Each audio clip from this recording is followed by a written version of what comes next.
Points, last 3 minutes, dikdikan ng laro, laban ng laro. We're right in the thick of this game. Until disaster number 2 strikes. Kilala niya yan? Sino yan?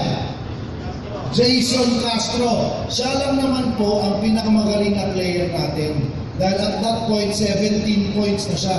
Unstoppable, hindi siya mabantayan ng kalaban. So anong ginawa ng Korea? Ayun, binanatan, tinira ng siko dito sa labi, wakwak yung labi niya dito. So, putok ang labi niya dito. So now, he had to come out. So think about it. Eto na tayo. Last 3 minutes of the biggest game of our lives. Pag manalo tayo sa larong to, punta na tayo sa World Championship sigurado. Pero going into the last 3 minutes, we've lost our 2 best players. Wala nang Marcus David, wala pang Jason Castro. Isipin niyo ang sarili niyo mga teams, sarili niyo mga units dito sa 89-90 Holdings. Ito na kayo, meron kayo hinahabol na target, hinahabol kayong number. Paano kung in the stretch run, in the last 2 minutes, mawala yung dalawang pinakamagaling ninyong tao? Yung dalawang pinakamagaling ninyong player. Do you have the team around them to still get the job done? That's the question facing our national team. In the biggest game of our lives, when it's the last 3 minutes, in the end game, we've lost our 2 best players. Do we have the team around them to still get the job done? Yan ang sasagutin natin dito sa last 3 minutes. We need some shooters now on the floor. Just over 3 minutes remaining. Dalawa lang ang kailangan na habulin dito ng Gilas. Jimmy stopped on his tracks. Game over back to Alabang. So na sinabi natin, we want to make it big in 2017. Okay, nagpaplano tayo, ang dami nating mga iniisip, pinaplano natin, but in the end, lahat tayo dito, maski saan pa kayo galing, maski ano pang posisyon nyo, anong titulo nyo, in the end, lahat tayo dito, we have to deliver, to perform, in other words, to execute. Lahat po nitong ginagawa ninyo, lahat ng ginagawa ng management ninyo para sa inyo, unless you can execute, ang labanan hindi naman dito sa loob, di ba? Ang labanan dun sa labas eh. Pag nag-saturate kayo, pag nag-present kayo, pag nag-make, andun yung labanan eh. It's a question of, pagdating nyo dun sa labas, sa merkado, wala naman silang pakialam anong pinag-aralan nyo eh. Wala naman silang pakialam anong experience nyo eh. It's a question of who can make the sale, who can close the sale. It's a question of execution. Ganon din po sa basketball. Maski anong gawin namin game plan, in the end, we need to execute. Pero instead of talking to you about execution, I will show you execution dito sa ating video. Para ma-explain ko yung execution, kailangan maintindihan nyo yung aming offensive game plan. Ang offensive game plan namin, napakasimple. Sabi ko nga, bara-bara basketball tayo, di ba? Wala tayong play 1, play 2, play 55, wala tayong ganoon. Basta, pinatarget natin kung sino yung pinamagaling na dumipensa sa kalaban, hindi natin yung aatakihin. We will not attack the opposing team's best defender. Okay? Ang best defender ng Korea, ayan, number 6. Nakikita niyo yung person, nakatulong sa kanya. Yan ang pinakamagaling dumipensa sa Korea. Ito talaga, pag nagbantay ito, daig pa yung asawa ko. Wala kang kalusot-lusot. Tatawa ko si ate, siguro ikaw rin best defender din. Marami bang best defender dito? Mga kuya, marami ba kayong gets, di ba? Gets? Feel nyo? Feel? Mga kuya. Ha? So, itong number 6 ng Korea, binabantayan niya si Larry Fonacier, our best 3-point shooter. That means, hindi tayo dyan na-atake. That means, iba ang a-atake. Dahil hindi natin a-atakihin ang best defender ng Korea. So, that means, somebody else is going to make a play. Just like this. Bleeding for that leather. Jimmy launches it. The 3-point shot. That's what you get about. We're back into the One comes by the Mighty Mouse. Abante ang Pilipinas. Sinabi ko that ang team model natin nag-uumpisa sa trust. And when I talk about trust, I have to begin with that guy whose face you see and you say, sino yan? Jimmy Alapag. Kasi, alam niyo, nung binubuo ko yung team, meron na tayong mga 8 or 9 players sa nucleus natin. Yung pang-10 natin pinili, si Jimmy Alapag. Ang dami nagreklamo. Alam niyo naman dito sa Pilipinas, di ba? Lahat na lang tayo basketball genius eh. Akala natin mas marunong pa tayo sa coach. So nung pinili ko si Alapag, dami nagreklamo, sabi lang, coach, ba't mo kinuha si Alapag? Eh meron na tayong dalawang napakagaling na point guard. Si L.A. Tenorio, kilala niyo si L.A. Tenorio, mga taga-barangay. L.A. Tenorio, siya yung MVP sa Jones Cup. And then meron tayong Jason Castro. Nakita niyo kanina si Castro? Siya yung tinanghal na best point guard in Asia, sa buong Asia. So sabi ng mga tao sa akin, coach, dalawa na yung magaling nating point guard. Kaya lang, magaling sila, maabilidad, wala akong masasabi. Kaya lang, may problema sila. Medyo may pagkakapandakeko, di ba? Kulang sa height. 5'9", 5'10". Sabi ni Tenorio sa akin, hindi coach, 5'11 ako. Sabi ko, yeah, right. Pag magandang gising mo, 5'11 ka. So, pero sa totoo, 5'9", 5'10 sila. Ang binabantayan nilang mga ibang guardo sa Asia, 6'1", 6'2". Kinalaban natin ang Qatar. Ang point guard ng Qatar, 6'6". Isipin niyo yun. Tapos ito yung ating mga bulilit, hinahabol sila ng ganyan pa, na ang liliit. Pero, to make matters worse, pinili ko pang pangatlong point guard, si Jimmy Alapag. Eh si Jimmy ang pinakabanso. Sing height ko lang siya, 5'8". Nasa 5'8 daw ako kanyari. Hindi lang siya ang pinakabanso, siya pa ang pinaka-tanglers. Alam niyo ba yung tanglers? Ano yun? Ajonda, Durang, di ba? Dahil noong 2013, nung pinili ko si Alapag, eh siya 36 years old na. So sabi ng mga tao, coach, meron ka bang hinihit-hit dyan? Ay, bawal na pala yung mag-joke. Baka ma-offline tayo. Sabi nila, coach, ba't ka kumuha ng pinakamaliit na, eh pinakamatanda ka? Ang dami naman iba pang magagaling na point guard sa PBA. Well, the reason why I chose Jimmy because they don't know Jimmy like I know Jimmy. The reason I chose Jimmy is because I trust him completely. I know in a tough situation he's going to make the right decision. I know he's going to be my leader on the floor. More importantly, not only do I trust him, his teammates trust him. They trusted him enough to vote him team captain. And how are you not gonna trust a guy like Jimmy? Ang practice po namin alas 10 ng umaga. Alas 8 ng umaga, si Jimmy nasa gym na namin. Tumitira na siya ng 1,000 3-point shots niya. Tumatakbo na siya ng weight ng laps niya sa oval at nagwe-weights na siya.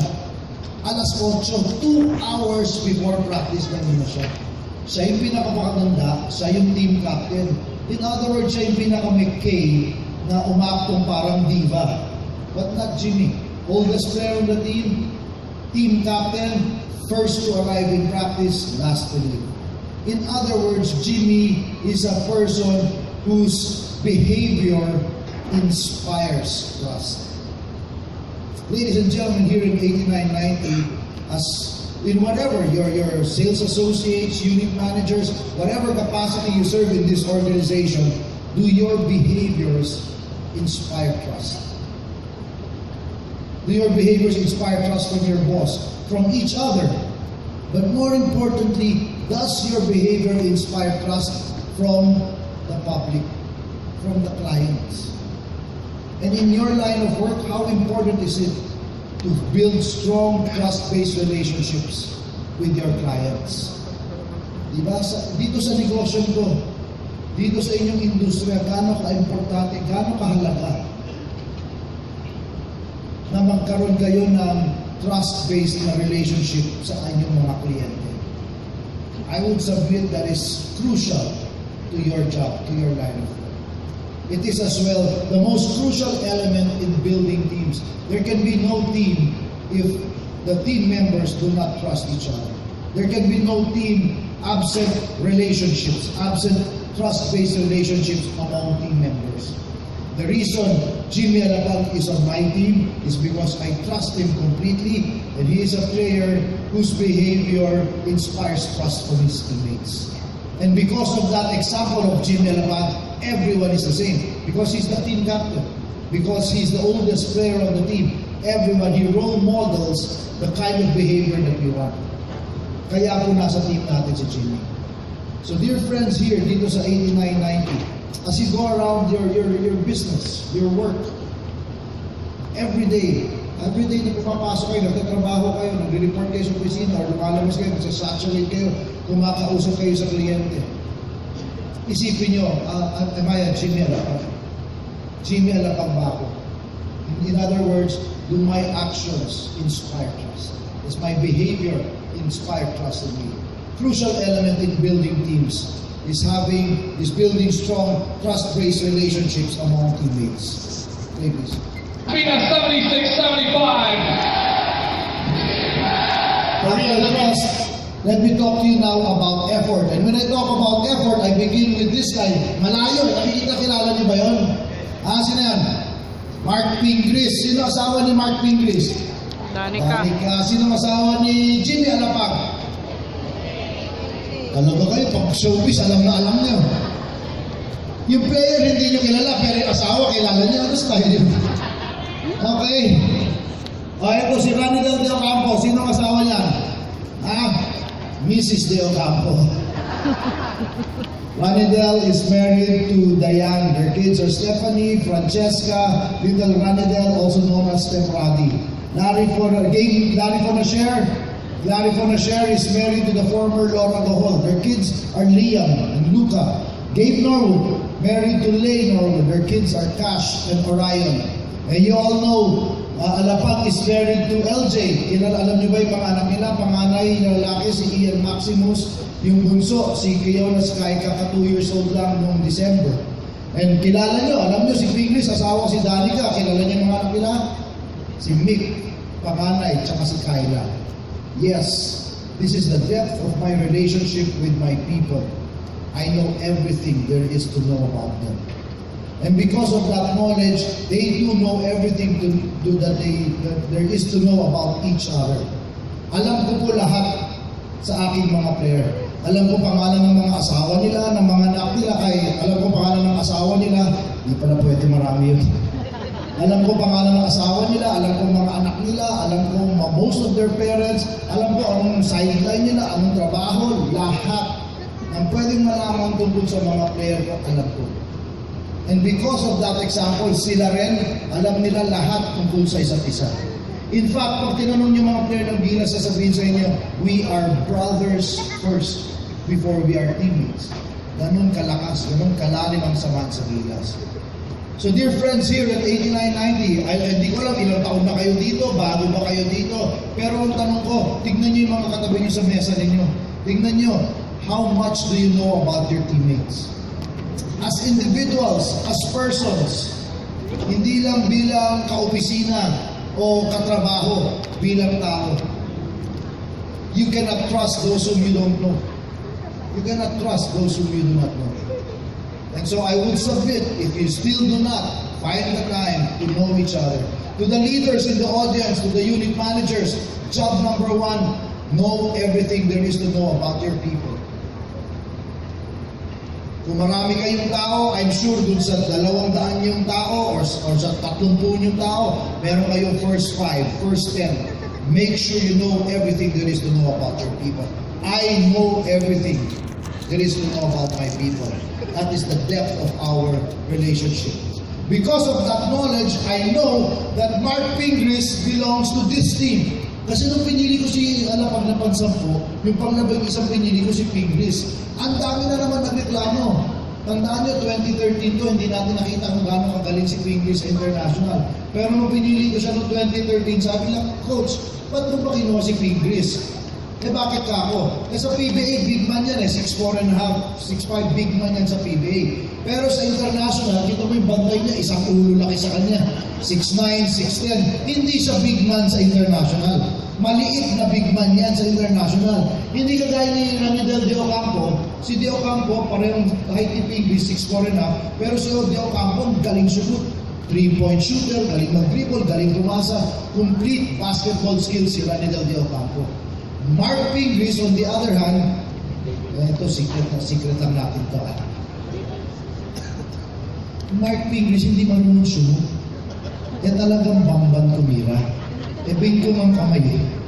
Upos na ko, baka mas marami pong lalaki dito mas marunong mag-free throw kaysa kay Pingris. So sabi ng mga tao, ba't mo ba kinuha yung walang shooting?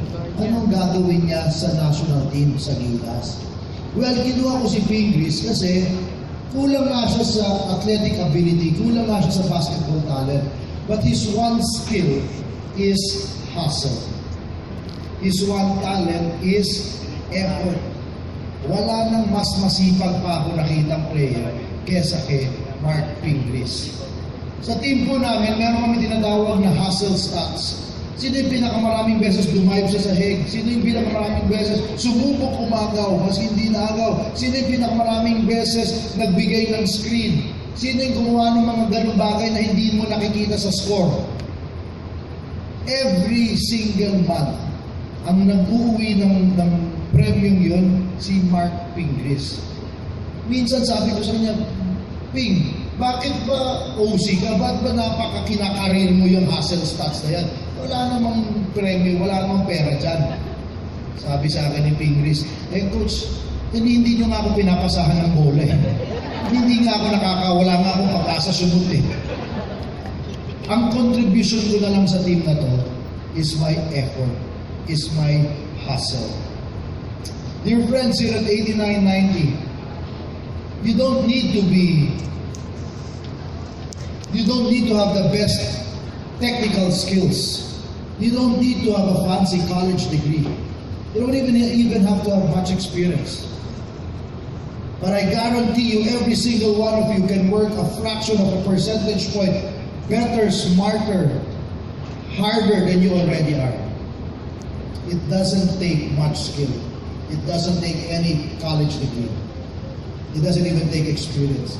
All it takes is an ability and a deep drive to be the hustle stat leader. So pag iniisip nyo, para ba akong Mark Pingris? Ako ba ang leader sa hustle stats? Ako ba yung magpapakamatay para sa bola? Yun ang aking contribution sa team. And the reason why Mark Pingris is on our team is because he is our poster boy for effort. He is our hustle stats leader. Talking about effort, kailangan ko naman ngayon sabihin sa inyo yung aming defensive game plan. Kanina, pinento ko yung offensive game plan, di ba? Naalala niyo yung sa offense. Ngayon, defensive game plan natin, dalawang bahagi. First, nakita niyan si number 4 ng Korea. Ayan, 27 points na at that junction. 20, ito talaga, pinatid na namin, sinilo na namin, tinadyakan na namin, tumatayo ba? So, defensive game plan number 1, huwag nang pahawakin ng bola yan. Huwag nang pahawakin ng bola yan. Defensive game plan number 2, nakikita niyo yung arc na yan, yung 3-point line. Yan 3 points, Korea wants to shoot the 3. They will kill you with their 3-point shooting. So, 2 elements in our defensive game plan. Don't let your best player shoot, don't give a 3-point shot. Huwag nang pasutin yung pinakamagaling nilang player at huwag magbigay ng 3 points. So let's see if we are able to execute. The ball at the post. Yam on the move. Gets it to the wing. Paisul gets those 2 points. Korea makes a basket, they go back up by 1 point, but I'm a happy coach. Happy ako, sabi ko, okay yung team ko nag-execute. Bakit? Anong sabi ko? Anong defensive game plan? Una, ano? Huwag patiran sa 3. Walang 3 points. Pangalawa, ano? Huwag bigyan ng bola ang magaling. Huwag bigyan ng bola yung magaling. So, naka 2 points ang Korea sa ibang player na hindi yung pinakamagaling nila. So, happy ako. We are executing. Napaka-importanting insight when facing competition. And hindi ko alam, every day, are you facing competition? When you're out there, I submit you are. Diba? Pero napaka-importante, kailangan ito maintindihan ninyo. Hindi po natin pwedeng tanggalin lahat ng ginagawa ng kalaban. Hindi po natin pwedeng hinduin lahat ng gustong gawin ng kalaban natin. Pero kailangan alam po natin anong pwede natin ibigay na hindi natin ikamamatay. We cannot stop all the moves of our opponents, of the other team. But we have to know what we can give up that we can live with. We were willing to give up a 2-point shot from a player apart from their best. Because I was pretty certain we could live with it. So okay sa akin, makashoot ko ng 2 points, if hindi yung pinakamagaling na player, tingin ko, kaya namin ipanalo, mas nakaka-score sila. Kaya I'm happy, my team is executing, and I'm a happy coach. Play please. 2 minutes and But you better be careful. You don't want a technical foul at this stage. Norwood. Ito na naman. Ito ang yung defensive player ng Korea. The best defender nandun sa taas, si number 6. Yan, nakabantay pa rin kay Fonasher. So hindi natin mapasahan si Fonasher. Best 3-point shooter natin yan eh. So nakita niyo lang ni Del Dio Campo yung situation. 6'4 and a half, ang bantay ng 6'9 and a half. Kung mas maliit ka sa bantay mo, saan mo dadaanin yung laban? Sa bilis, siyempre, di ba? Kung mas maliit ka sa kalaban, kailangan mas mabilis ka. Ngayon, kung mas maliit ka na, mas mabagal ka pa, umuwi ka na. Wala kang silbi dito. Mas maliit ka na, mas mabagal ka pa. Hindi ba ganun din kayo? Isn't that your business? You're building affordable, small houses, but you build them quickly. In what? 8 days? Pag nalagay na yung foundation, 8 days, bahay na kagad. That's what I'm talking about. Diba? Pabayaan mo sila, tagal pa nila, lalaki ang kailangan, bagal naman. Pero tayo, mabilis. If you are smaller than the other team, you better be faster. Ranidel De Ocampo recognizes the situation. He takes advantage of his advantage. To De Ocampo. Ranidel looking to muscle his way through. You know, it's that burst of energy. Whichever team has more energy now down the stretch is going to win this. And the crowd has to be behind Gilas Pilipinas. They've got to get energy from the crowd. I talked to you about trust and I talked to you a little bit about effort. Now let me talk to you a little bit about accountability. Napaka-importante po ng accountability. Ibig sabihin po ng accountability, gagawin ko kung ano yung inatasang trabaho sa akin. Gagawin ko kung ano yung sinabi ko. Kung ano yung pinangako ko sa boss ko or sa kliyente ko, gagawin ko.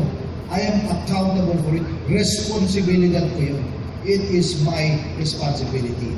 On our team, the responsibility, the accountability of guarding Korea's best player lies on the shoulders of Gabe Norwood. Nakita niyo si number 10? Si Gabe Norwood. Wala siyang pakialam anong nangyayari sa likod niya. Hindi nga siya nakatingin sa bola eh. Wala siyang pakialam anong nangyayari dito. Ang trabaho niya, bantayan yung pinakamagaling na player ng Korea. Pag itong pinakamagaling na player ng Korea pumunta sa CR, pupunta rin sa CR si Norwood. Yun ang kanyang trabaho eh. Diba? Kinakarir niya yun. Hindi niya ibibigay talaga sa kalaban niya. Ladies and gentlemen, dito po sa 89-90, kanya-kanya tayong trabaho. Kanya-kanya tayong responsibilidad. Some, mas malaking responsibilidad, iba hindi ganun kalaki. Pero, lahat kayo dapat accountable. Accountable para gawin yung ating pinakakayang gawin, ang ating pinakamahusay na trabaho, no matter what it is that has been given to us. That is our accountability. One more thing, it is the accountability. Everyone in this room, you have to be accountable for one more important thing. You have to be accountable for being the best team player possible. Ask yourself the question, what can I contribute to Team 89-90? That's it. Tanong nyo lang sa sarili ko, sa sarili ninyo, ano ba ang pwede kong gawin para sa 89-90? Hindi yun ibig sabihin palaging nagbebenta o nagpapasok ng benta. Pero ano ba yun? Referral ba yun? Ano ba yun? Extra servisyo? Ano ba yun? Whatever. What can I do to contribute to my team? That is the accountability of everyone on this room. So, anong ginakita ng Korea? Hindi nila mapasahan ng bola yung pinakamagaling na player nila eh. So, yung Korea, matalino yan. Nakita nila yung style natin. So, gusto nila pumunta sa loob. Kasi malaking advantage nila eh. Kung pinakamagaling na player ng Korea, 6'9 and a half, ang bantay, 6'4 and a half. Yung isang malaki ng Korea doon sa kabila, 6'11, ang bantay, 6'5. Ang laki ng advantage ng Korea sa loob. So they want to go inside to their best big man. Play please. Nice. Pause. Sige, konti pa. Okay, pause. And plus, sino nagbabantay sa pinakamagaling na big man ng Korea? Mark Pingris. Hanggang kilikili lang si Mark Pingris ng bantay niya. Tanong mo nga kung anong deodorant ng bantay niya, alam niya, sasabihin niya sa iyo. Hanggang kilikili lang abot niya. Pero, tingnan natin kung papayagan ni Pingris tumanggap ng bola sa loob yung kanyang bantay. Looking for his big man, Sean Good. Look at Pingris belt. Nakita niyo yun? Hustle stop. Mark Pingris. Right away, hustle stop. Nakuha niyo? Kung pinayagan ni Pingris tumanggap ng bola yung tao na doon sa ilalim, sa loob ng court, pag na pinatanggap niya yung bola ng tao na doon sa may ilalim, sure 2 points na yun. Pero linabanan ni Pingris yung tao niya, napilitan niya yun lumabas. Right away, hustle point, Mark Pingris, position defense. Sa aming sistema, hustle point na si Mark Pingris. Hindi yan lang makikita sa score bukas. Hindi yan lalabas sa box score, sa dyaryo, sa stat sheet bukas. Hindi yan lalabas. Pero sa sistema namin, hustle point, Mark Pingris. Ngayon, yung tao ni Mark Pingris lumabas. Nag-screen para sa tao ni Jimmy Alapag. So now, play For position. was Mark Pingris, who has no skill except anong skill ni Pingris? Hustle is now guarding Jimmy Alapag's man. Hustle point number 2, Mark Pingris. Bakit? Nakita niyo yung number 7, yung binabantay niya, di ba kakasutong niya kanina? Naalala niyo? Kung ngayon hindi lumabas si Pingris para bantayan niyo, maski hindi niya yung tao ha, hindi yan ang tao niya. Pero binantayan niya yung number 7, hindi tumira, hindi nakashoot. Hustle stop, Mark Pingris. So 2 points na kagad, isang play lang. Help defense. Help defense. Again, hindi yan lalabas sa dyaryo bukas, hindi yan lalabas sa score. Pero sa sistema natin, hustle stop, Mark Pingris. More importantly, Mark Pingris, go. Boss, who has no skill except hustle, is now guarding Ronnie Del Deo Campos man. Isipin niyo naman to. Si Mark Pingris na walang skill except, but in one play, he guards 3 different people. Itong tao na walang skill, hindi marunong sunod. Pero sa isang play, kaya niya gawin ang trabaho ng 3 tao. Imagine for a minute if we have Mark Pingrises in this audience today. It doesn't take technical skill. It doesn't take a fancy college degree. It doesn't even take much experience. All it takes is good old-fashioned hustle.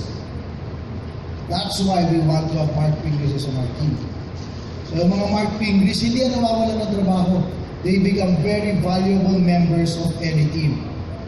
Kasi si Mark Pingris, hindi nga siya marunong sumunod, pero kahit marunong naman siya dito. Barney clearing. No one in the bola. Sakuragi takes it away. Galing umagaw. What a huge steal by Mark Pingris. And Alapag now wants to set things up. I still not at the foul. Wala pa sa penalty ang Maria, malayo pa sila. That's just the second team foul. Give Rocket Boss, eto na naman si Ron Ocampo. Kanina, dinikitan siya ng bantay niya, di ba? Anong ginawa ni Ranidel? Iniwan, ginamit yung bilis niya, iniwan, lumayap. So ngayon, ayaw na siya lapitan ng bantay niya. May iwan na naman siya eh. Ang layo ngayon. Sabi ni Ranidel de Ocampo, ayaw mo lumapit ha? Teka. for the 3. Yeah! Big basket by Maria Ocampo. Now we got it. Boss, another characteristic to our team model that we can associate to the letter A, aside from accountability, is adaptability. Tandaan po ninyo ito, adaptability. Ang ibig sabihin, pwede kang gumanap, pwede ka sa maraming lugar, ano ba Tagalog ng adaptability? Ha? Premyo, so nakaisip. Magaling makibagay, haba naman nun. Okay, pero yun ang ibig sabihin.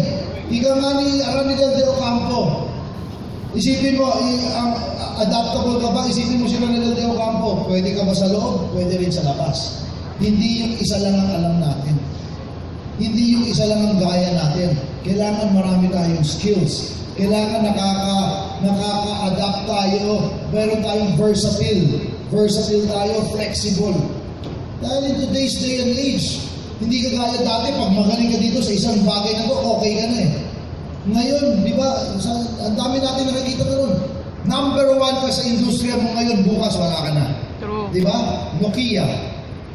Di ba? Yung mga bangko na nawala ng ano. Number 1 in the market today, tomorrow, out of business. Kodak, they were not able to adapt. Hindi sila nakasabay. So napaka-importante, if you want to be a great team player, if you want to excel at your job, you've got to be adaptable. Bakit? Dahil ang mga kausap niya, ibang tao eh. Iba-ibang concerns, iba-ibang bisyo, iba-ibang kanilang nasa isip, iba-ibang problema nila. So kung ang expertise mo nasa isa lang, mahihirapan tayo. So napaka-importante yan sa trabaho nyo as sales associates and also sa inyong role being a team player for Team 8990. So isipin nyo, ang aking adaptability quotient para ba akong Ranel de Ocampo, pwede sa loob, pwede sa labas. So ang dami ko nang binibigay na example sa inyo, ha? Jimmy Alapag, trustworthy, Mark Pingris, effort leader, hustle start leader, Ranel de Ocampo. Marami na tayong pwede na kayong pag-isipan, mga pegs ninyo. Sino ang inyong tutularan sa Gilas? Pray please. Self defense. We need a stop. Tyson against Alabang. They're calling out the elbow play. No unnecessary fouls. They go to big Sa wakas, nakuha ng Korea yung bola sa kamay ng kanilang magaling na player. At ngayon si Gabe Norwood nagpapanik. Sabi niya, yari ako dito, mumurahin na naman ako ni coach dito. Kasi trabaho niya, magpahawakin ng bola yung bantay niya, di ba? Pero tingnan natin kung papasutin ni Norwood yung tao niya. Got 27 big points already. Yak down. Pinilit ni Norwood na ipasa yung bola. Tingnan mo yung taong to tumitira. Tingnan mo yung paa niya. Saan siya tumitira? Tres. Ha? Saan siya tumitira? Sa 3 points. Ano sabi ko sa inyo kanina? Korea wants to shoot the 3. They will kill you with their 3-point shooting. Pero si Larry Fonacier, naintindihan niya yung game plan. Cursor on Fonacier, please. Oh, yeah. Si Larry Fonacier, naintindihan niya yung game plan. He follows instructions, he executes. Anong ginawa ni Larry Fonacier? It's fouled before the attempt. Oh, But Larry Fonacier fouls him. Sabi ni Larry Fonacier, kunin mo yung 2 points mo sa free throw line. You are not shooting a free. That's execution. More than execution, that's flawless execution. Ladies and gentlemen, you want to make it big in 2017, you best master the art and the science of flawless execution. There are no two ways about it. You've got to be the best team possible. You've got to be accountable to deliver the results asked of you. And that means being masters in execution. You've got to be flawless in your execution. If you want to make it big, parang kami sa Gilas, if we want to make it big from Philippines to Asia to the world, we've got to be flawless. There is no room for mistake. There is no room for error. And that's the challenge that I'm throwing to you tonight. Napaka-gara ko, napakalaki ng inyong panaginip. There's nothing wrong with that. Libre naman managinip, di ba? Pero ang importante, naintindihan natin what it's going to take to achieve that dream. To achieve, we need to execute. Play, please. Philippines is in the penalty. The backcourt being applied by Korea. A minute and 10 remain in the semifinal knockout match. Okay, that foul allowed us to get our best player back in. Ayan na si Jason Castro. Dahil naka-foul, nakapasok siya sa laro. So si Jason Castro, wakwak yung baba niya, yung labi niya, tinahe 5 stitches ng doktor namin dyan sa bench mismo, walang anesthesia. Eh bakit? Tinanong ng doktor sa kanya, Jason, gusto mo ng injection, yung durok, di ba? Para sa anesthesia. Sabi ni Jason, gaano katagal bago tumalab yun? Mga 10, 15 minutes. Eh di tapos na yung laro. Eh di ba nag-umpisa tayo, saan tayo nag-umpisa kanina? Oh, 3:39. Ngayon, 1:06. So in a span, iisipin nyo yun ha, in a span of 2 minutes, 33 seconds, Jason Castro, wakwak yung labi, tinahe ng 5 minutes, ng 5 stitches, eh ngayon nasa court na ulit. What have I learned about great players? The great players, you cannot keep them off the court. The great players, you cannot keep them off the court. The good players will find every excuse. Yung good players, traffic ay naku, bumabagyo, ay naku, strict yung parents ko, lahat palusot. The good players. But the great players, come hell or high water, they are in the game. That's the mark of a great player. Now, Jason Castro is there, automatically, anong ginawa ng Korea? Nakita ng Korea, uy, nandiyan na si Castro. Right away, nakabantay na kagad their best defender. Ayan na, nakadikit na kagad yung best defender ng Korea kay Jason Castro. Now, Jason Castro has every right to ask for the ball. Sabi, akin yung bola, highest pointer ako eh. Hata ko, akin yung bola. But Jason Castro not only is a great player, more importantly, he's a great team player. He understands the game plan, he follows instructions, he executes. Nakita ni Jason Castro na binabantayan siya ng pinakamagaling na defender ng Korea.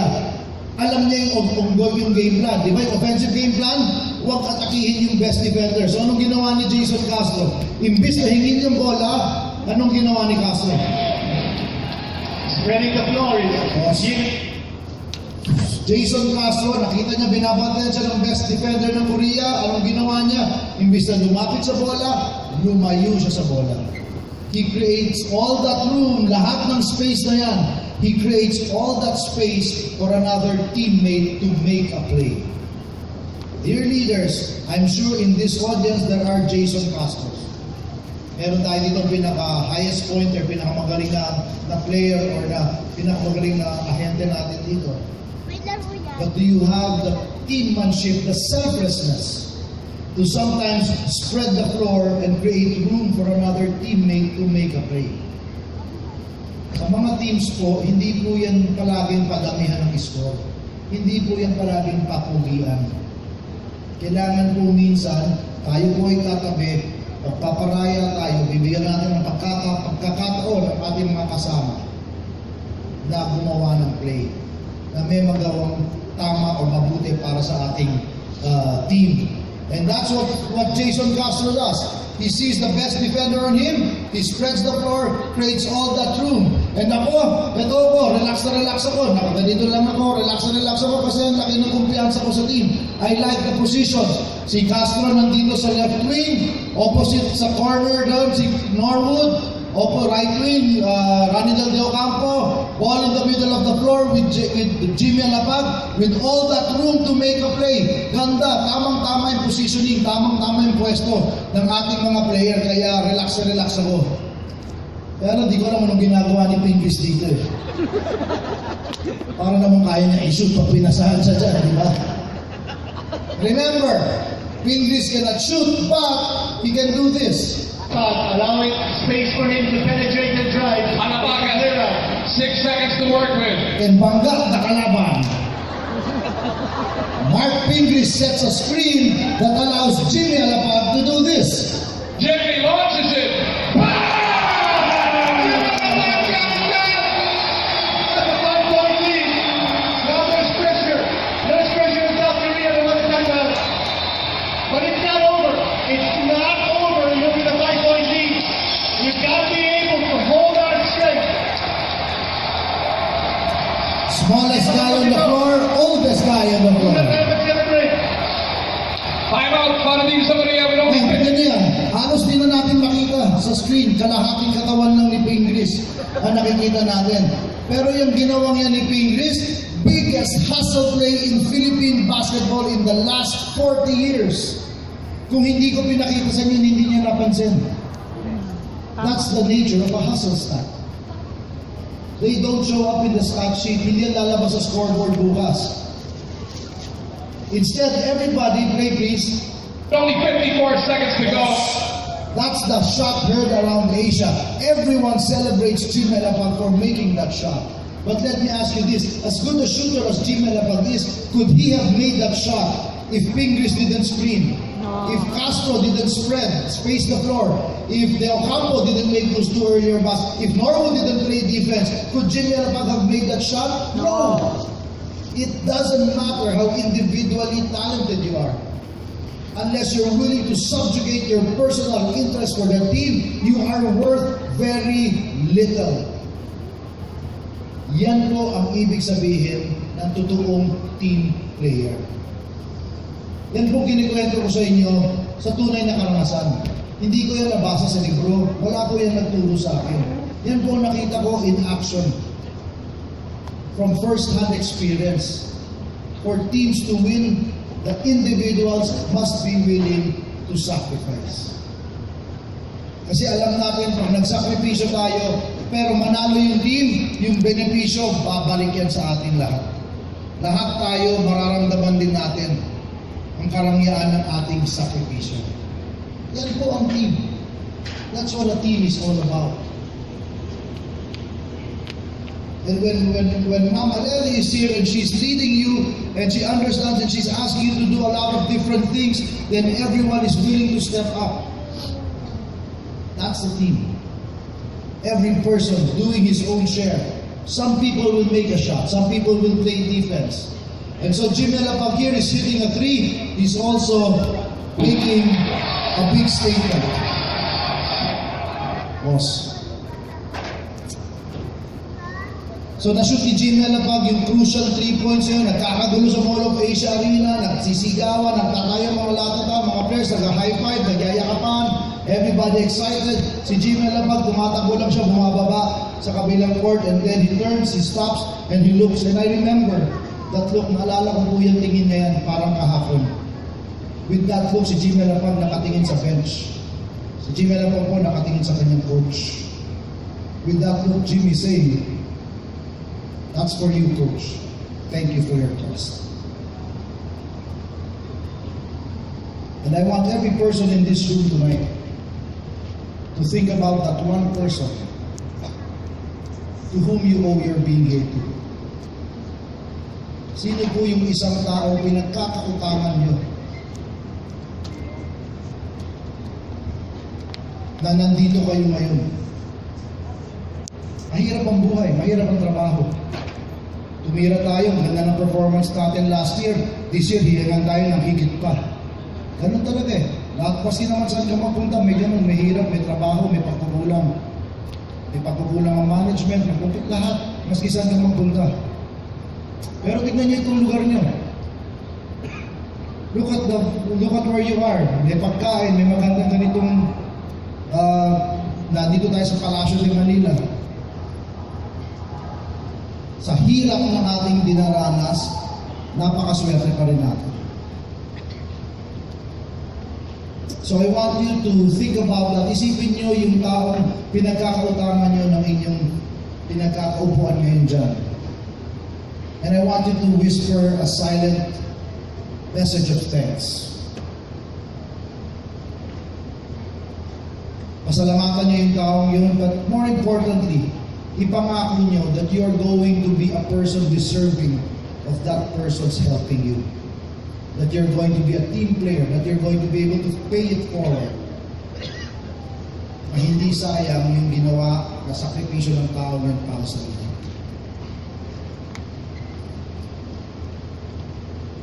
Itong ginagawa po natin, lahat ng trabaho, hindi yan madali. Pero we live for moments like this. Di ba? Naka-jackpot tayo, may maganda tayong benta, tamaan natin yung target natin, may matulungan tayo. Sarap sa pakiramdam, di ba? That's why we're here. That's what it's all about. Okay, please.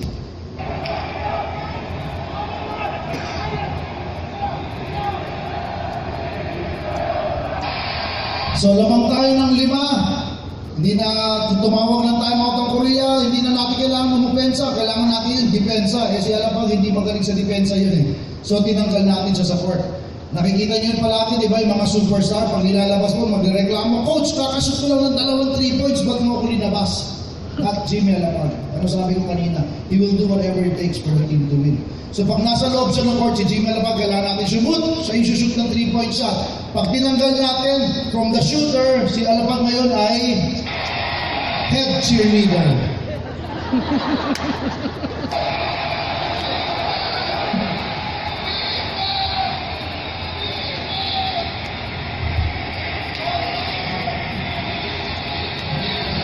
Chief Prayer Warrior. Diba? Alam niyo naman yun eh. Sa team, iba dapat taga-shoot, iba taga-depensa, iba taga-pasa, iba taga-palapak, iba taga-abot ng tubig. Diba? Whatever it takes for a team to win.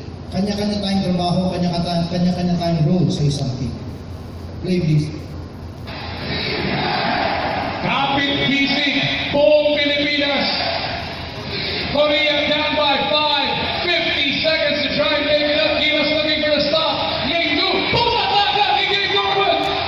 Ranidel, nauna si Ping. At the si LA and Gilas will waste away the time. Oh, what a big defensive effort on the part of Jake Norwood. Yun ang sinasabi natin, kailangan natin isang tao to stop team these two. And that has to be Jake Norwood, the best defender for the Boss. Philippines. Take a look at our team. Wala tayong tinawag na play 1, play 2, play 57.8. Wala tayong ganun. Pero, kasi para basketball tayo, di ba?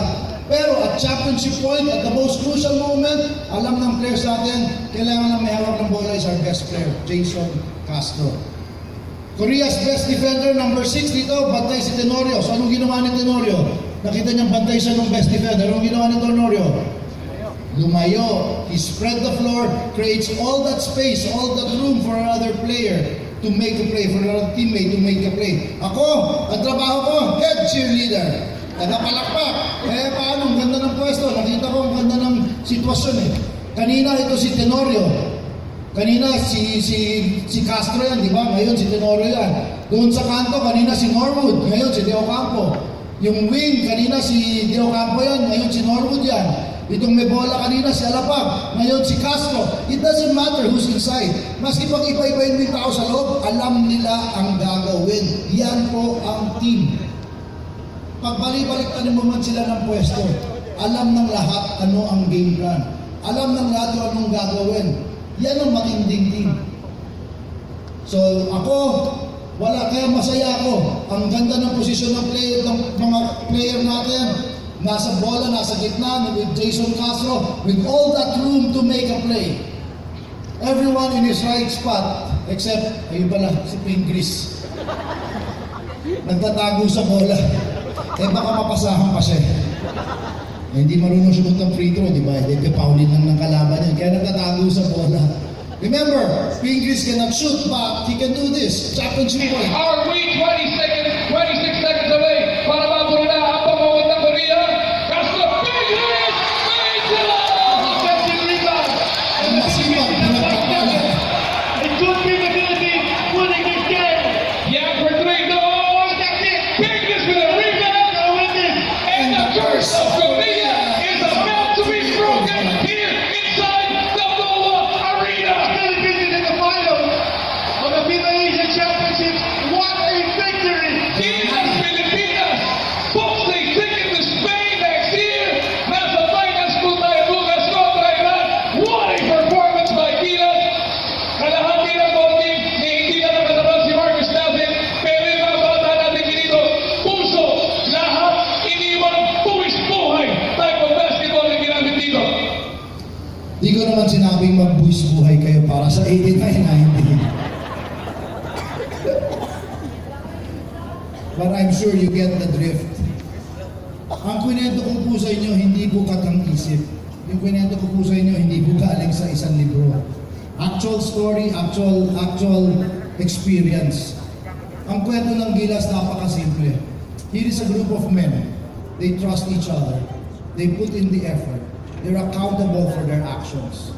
And finally, they are highly motivated. We cannot end the talk without talking a little bit about motivation.